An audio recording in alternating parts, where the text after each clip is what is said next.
बिलावल भुट्टो की सरबराही में peoples party की मरकजी मजलिस आमला का इजलास दूसरे रोज़ भी जारी। सदर ममलिकत, चेयरमैन सेनेट, वज़ीर आला सिंध और दीगर शरीक। इजलास में 27वीं तरमीम से मुताल्लिक उमूर पर गौर जारी।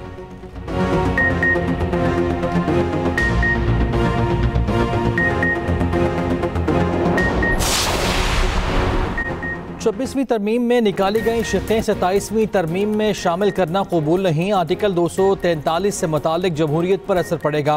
मौलाना फजलुर रहमान की JUI के पार्लिमानी पार्टी के इजलास के बाद गुफ्तगू।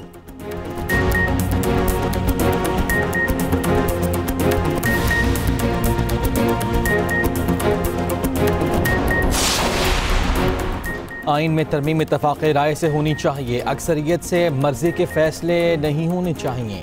बैरिस्टर गौहर की गुफ्तगू। असद कैसर ने कहा, मौजूदा असम्बली के पास किसी कानून साजी का इख्तियार नहीं। लगता है पीपल्स पार्टी मुकमुका के चक्कर में है।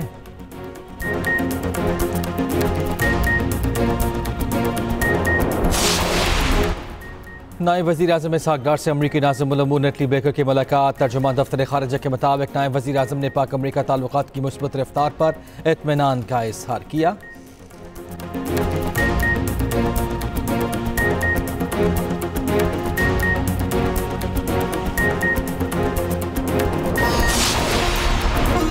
और वज़ीर दाखिला मोहसिन नकवी की वज़ीर आला KP की सिक्योरिटी फोर्सेस से मुताल्लिक बयान की मज़म्मत। कहा, ऐसे बयान पर वज़ीर आला सुहेल अफरीदी को कौम से माफ़ी मांगनी चाहिए। पीपल्स पार्टी को आर्टिकल 243 में तरमीम के सिवा तमाम तजावीज़ पर तहफ़्फ़ुज़ात। 27वीं तरमीम पर हुकूमत और पीपल्स पार्टी में डेडलॉक। मुशावरत के लिए पीपल्स पार्टी फिर सर जोड़ के बैठेगी। ज़राए के मुताबिक आईनी ड्राफ्ट 3 हिस्सों में तकसीम कर दिया। CEC के इजलास की अंदरूनी कहानी सामने आ गई। NFC आर्टिकल 243 और आईनी अदालत शामिल ड्राफ्ट के 2 हिस्सों पर मुशावरत मुकम्मल। तीसरे हिस्से पर आज मुशावरत। पहले मरहले में NFC, सूबा खुद मुख्तारी और 18वीं तरमीम शामिल। CEC ने पहले हिस्से में शामिल तरामीम मुस्तरद की। पीपल्स पार्टी ने कुछ निकात की हिमायत ना करने का फैसला किया। इजलास में 18वीं तरमीम से मुतालिक निकात पर तशवीश। CEC अरकान ने सूबा खुद मुख्तारी वापस करने की मुखालिफत की। NFC में सूबों के शेयर्स भी कमी में मुस्तरद और क़यादत ने NFC शेयर्स कम करने पर हिमायत ना करने का फैसला किया। सेंट्रल एग्जीक्यूटिव कमेटी ने आर्टिकल 243 की हिमायत की। आईनी अदालत के क़याम पर पीपल्स पार्टी ने हिमायत का इंदिया दिया। आज इजलास में जजेस के तबादलों और दीगर निकात ज़ेरे बहस आएंगे।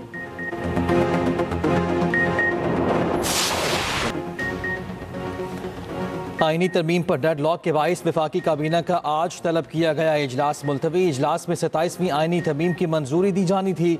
वफाकी वज़ीर राना तनवीर हुसैन कहते हैं, 27वीं तरमीम पर काफ़ी हद तक इत्तफ़ाक़ राय हासिल कर लिया गया है। 1-2 पॉइंट्स पर पार्टियां मुशावरत कर रही हैं। 27वीं तरमीम में क्या क्या ला रहे हैं, काफ़ी लंबी चौड़ी बात है। वफाकी काबीना का इजलास दोबारा बुलाया जाएगा।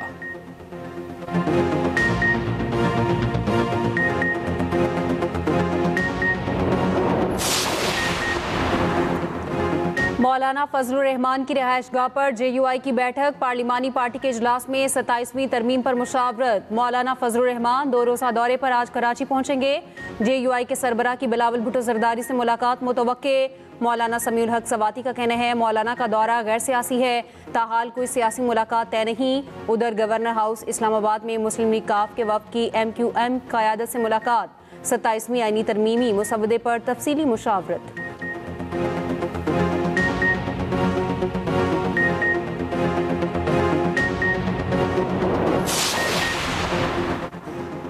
चेयरमैन PTI बैरिस्टर गौहर कहते हैं कि आर्टिकल 243 से मुतालिक मुसवदा सामने आएगा तो ही बात करेंगे। NFC अवार्ड में गारंटी दी गई थी कि सूबों का हिस्सा साबिका हिस्से से कम नहीं होगा।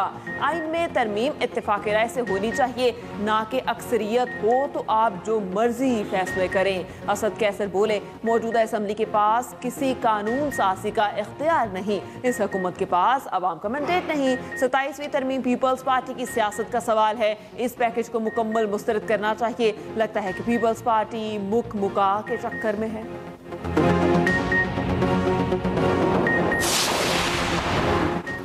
मुजवजा 27वीं आईनी तरमीम के खिलाफ सुप्रीम कोर्ट में आईनी दरख्वास्त दायर। दरख्वास्त आर्टिकल 184(3) के तहत दायर की गई। मौक़िफ़ अपनाया गया कि आर्टिकल 184(3) और 199 के तहत अदालती जायजे के इख्तियारात आइन का बुनियादी सुतून हैं। अदालती जायजे के इख्तियारात को ख़त्म, मुअत्तल या मतवाज़ी निज़ाम से तब्दील नहीं किया जा सकता। तरमीम मंजूर होने से सुप्रीम कोर्ट और हाई कोर्ट आइनी मामलात नहीं सुन सकेंगी।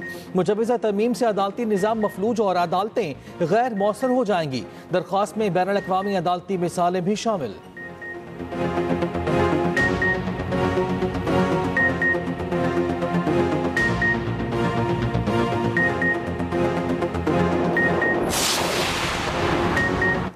सुप्रीम कोर्ट में मुजवजा 27वीं आईनी तरमीम पर जजेस और वकला में दिलचस्प मुकालमा। वकील फैसल सदीकी का नाम लिए बगैर 27वीं तरमीम का तस्करा। सिविल सर्विसेज रूल से मुतालिक केस की समाअत के दौरान कहा, मेरी दरख्वास्त है केस का आज फैसला किया जाए। मैं वफाकी शरई अदालत की बिल्डिंग में केस पर दलाइल देना नहीं चाहता। बिल्डिंग ही लेनी थी तो वफाकी शरई अदालत की क्यों? फैसल सदीकी की बात पर आईनी बेंच के जजेस मुस्कुरा दिए। जस्टिस जमाल खान मंदोखेल ने रिमार्क्स दिए, रात आपके हक में कुछ पेशरफ्त हुई है। वकील फैसल सदीकी ने कहा, मुझे कोई शुबा नहीं, सुप्रीम कोर्ट का कोई कुछ नहीं बिगाड़ सकता। जस्टिस जमाल मंदोखेल ने कहा, अगर यही ईमान है तो फिर फिक्र की क्या बात है? इमारत के तब्दील होने से इख्तियारात कम नहीं होंगे। जस्टिस अमीनुद्दीन खान ने कहा, हम आइन के पाबंद हैं।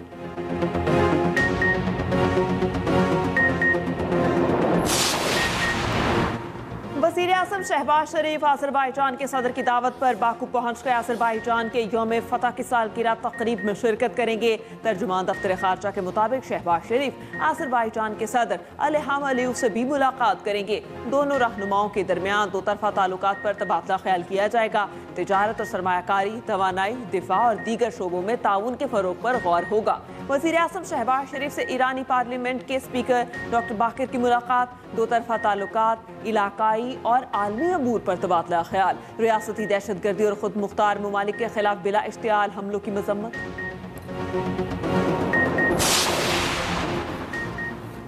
पाकिस्तान और अफगान तालिबान के दरमियान इस्तांबुल में मुज़ाकरात। वज़ीर दिफा ख्वाजा आसिफ का कहना है कि पाक अफगान मुज़ाकरात किसी हिदायत पर नहीं, अपने मफाद में हो रहे हैं। अमन कायम होना इस खित्ते की ज़रूरत है। ज़बानी यकीन दहानियाँ माहिदे का हिस्सा बन जाएँ तो दोनों ममालिक के लिए अच्छा है। दरअंदाजी होगी तो जामिन भी हैं। चाहते हैं कि तिजारत और खुशहाली हो। तर्जुमान दफ्तर खारिजा ताहिर हुसैन इंदराबी ने न्यूज़ ब्रीफिंग में बताया कि इस्तांबुल मुज़ाकरात में पाकिस्तान ने ठोस शवाहिद पर मबनी मुतालिबात सालिसों को पेश कर दिए। पाकिस्तान का वाज़ेह मौक़िफ़ है कि अफगान सरजमीन दहशत गर्दी के लिए इस्तेमाल न हो। इस्तांबुल मुज़ाकरात में सालिसों ने पाकिस्तान के मौक़िफ़ की मुकम्मल हिमायत की। सोशल मीडिया पर गर्दिश करने वाली मालूमात या क़यासराइयाँ गलत हैं। सिंतास मुआहिदे की खिलाफ वर्जी किसी सूरत कबूल नहीं। गजा फ़ौज भेजने का फैसला पार्लियामेंट करेगी। चेयरमैन सुन्नी इत्तेहाद काउंसिल साहिबजादा हामिद रजा 9 मई केस में गिरफ्तार। हामिद रजा इंसदादे दहशतगर्दी अदालत फैसलाबाद में पेश। अदालत ने साहिबजादा हामिद रजा को जेल भिजवा दिया। साहिबजादा हामिद रजा 9 मई केस में सजा याफ्ता और मफरूर थे। असद कैसर का कहना है, हामिद रजा के खिलाफ नाजायज पर्चे काटे गए। उम्मीद है इनके केसेस जल्द मुकर्रर होंगे और इन्हें इंसाफ मिलेगा।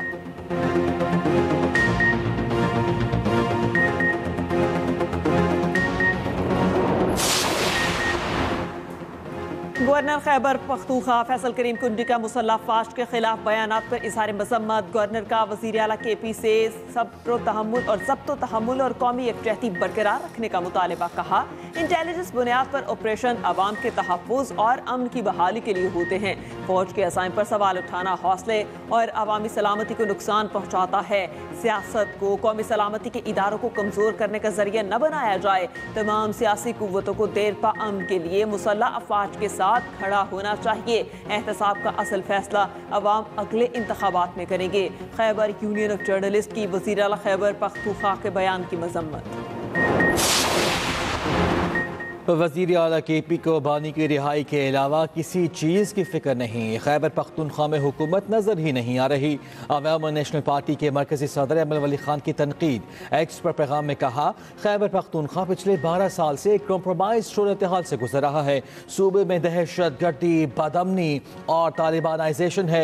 मौलाना ताहिर शफीकी भी वज़ीर आला खैबर पख्तूनख्वा के बयान की शदीद मसम्मत। कहा, पाक फौज पर जिस तरह की इल्ज़ाम तराशी वज़ीर आला ने की, ऐसी तो हिंदुस्तान ने भी नहीं की। बयान पाकिस्तान के तशख्खुस को खराब करने की कोशिश है। पाक फौज मसाजिद और मदारिस की मुहाफिज है।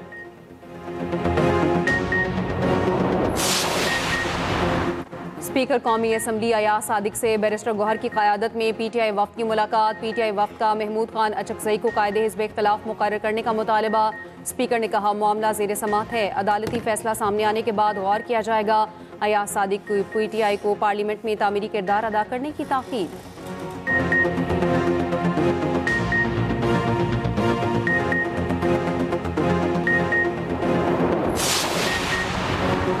मुमकिना 27वीं तरमीम के बाद आईनी अदालत की मुमकिना तश्कील और जगह के मामले पर पेशरफ्त। आईनी अदालत को शरीयत कोर्ट की जगह मुंतकिल करने की तजवीज़। इस्लामाबाद हाई कोर्ट का 3rd फ्लोर खाली करवाया जाने लगा। 3rd फ्लोर पर फेडरल शरीयत कोर्ट की मुंतकिली का इम्कान।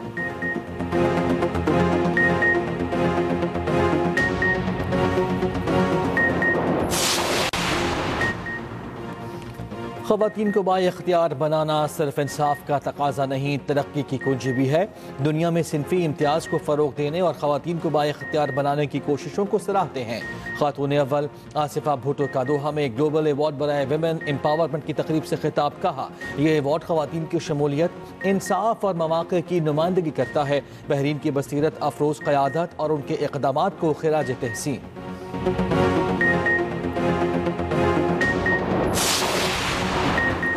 सोशल मीडिया पर इस्लामाबाद पुलिस के खिलाफ प्रोपेगेंडा किया जा रहा है। दुश्मन प्रोपेगेंडा करने वालों को फंडिंग कर रहा है। वज़ीर ममलिकत दाखिला तलाल चौधरी की तारिक फजल चौधरी के हमरा प्रेस कॉन्फ्रेंस। कहा मार्का हक के बाद पाकिस्तान को मिलने वाली इज्जत दुश्मन को हजम नहीं हो रही। प्रोपेगेंडा करने वालों को बेनकाब करना हमारी जिम्मेदारी है। तारिक फजल चौधरी बोले मवाद को फैलाने का मकसद अवाम में नफरत पैदा करना है। नौजवान किसी भी मवाद को बगैर तस्दीक के शेयर ना करें।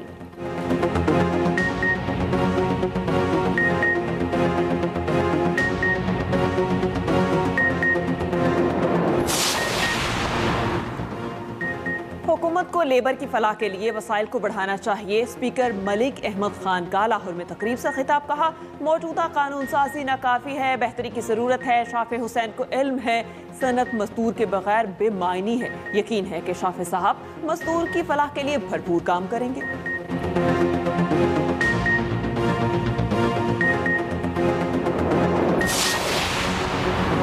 अक्टूबर में तरसीलात ज़र $3.4 अरब की सतह अबूर। स्टेट बैंक के मुताबिक सऊदी अरब से $820.9 मिलियन आए। मुत्तहिदा अरब अमारात से $697.7 मिलियन मौसूल हुए। बरतानिया से $480.7 मिलियन और अमरीका से $209 मिलियन मौसूल हुआ। वज़ीर आज़म का ओवरसीज़ पाकिस्तानियों से मुल्क व कौम की खिदमत पर तशक्कुर का इजहार।